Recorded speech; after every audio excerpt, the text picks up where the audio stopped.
ভেঙে দেওয়া হলো তারাপীঠের 15 বছরের পুরনো মন্দির কমিটি। পুরনো কমিটি ভেঙে তৈরি হলো নতুন মন্দির কমিটি।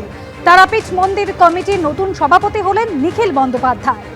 শুধুমাত্র একনাক্রান্তভাবে মন্দিরের কোনো মিটিং না দেখে তারা দীর্ঘদিনভাবে মন্দিরের নিয়মকে অগ্রাহ্য করে যে প্রতি বছর কমিটি হবে, খুব বেশি হলে সেই কমিটি 3 বছর থাকবে, এই যে নিয়ম, সেই নিয়মকে বুড়াঙ্গ দেখিয়ে প্রশাসনের ক্ষমতা বলে, প্রশাসনের মদতে, প্রশাসনের অঙ্গুলি হেলনে এই কমিটি এতদিন ক্ষমতা দখল করে বসেছিল।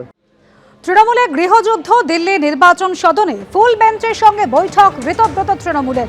প্রয়োজনীয় সমস্ত নথি কমিশনে দিয়েছে।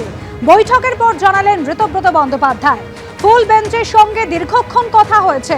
দাবি ঋতব্রত তৃণমূলের, পার্টি চার্টার ব্যুরোক্র্যাট হাইজ্যাক করেছিল, বাজি পারিবারিক হয়ে গিয়েছিল, এমনই মন্তব্য ঋতব্রত বন্দ্যোপাধ্যায়।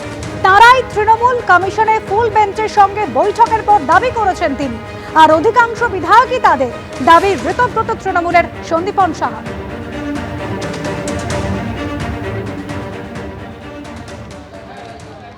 আমাদের এনডব্লিউসির মেম্বাররা, এমএলএরা, প্রাক্তন মন্ত্রী শ্রী স্নেহাশিস চক্রবর্তী সহ আমরা সবাই আজকে এখানে ইলেকশন কমিশনের ফুল বেঞ্চকে মিট করেছি।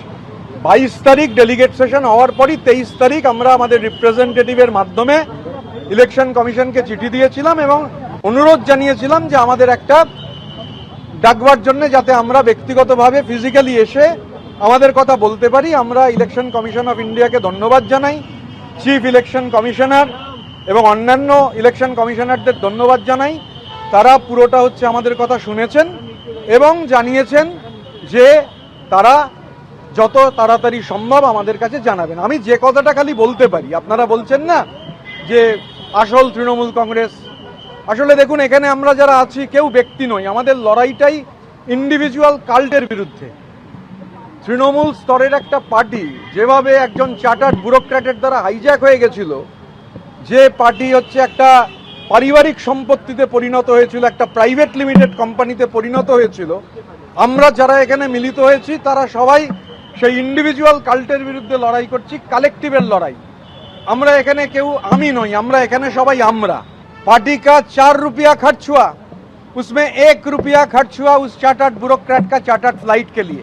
और बंगाल का पॉलिटिक्स का जहां तक सवाल है, वहां परिवारवाद का कोई, बंगाल का आवाम परिवारवाद को समर्थन नहीं करता है। हमारा पार्टी का अध्यक्ष, multiple times MLA, Bengal government का पिछले 3 टर्म का cabinet minister, veteran politician Shri Arup Roy है, लाउड एंड क्लियर।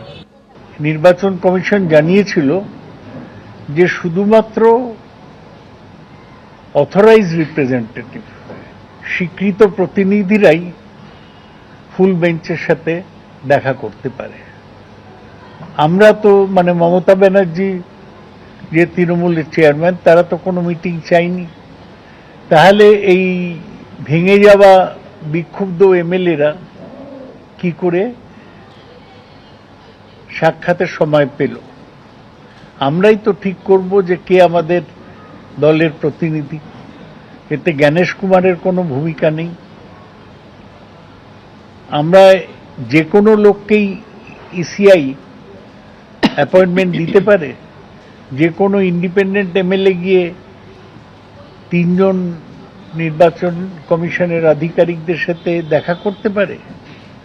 আমরা জানতে চাই যে এর আগে কি এরকম লোকেরা দেখা করেছে? জ্ঞানেশ কুমারের বিরুদ্ধে আমরা তো এর আগে পার্লামেন্টের অনেক মেম্বারের সই করে জমা দিয়েছি ওর ইমপিচমেন্টের জন্য। এখনো স্পিকার সেই ব্যাপারে কোনো সিদ্ধান্ত নেয়নি। এবিপি আনন্দ, এগিয়ে থাকে, এগিয়ে রাখে।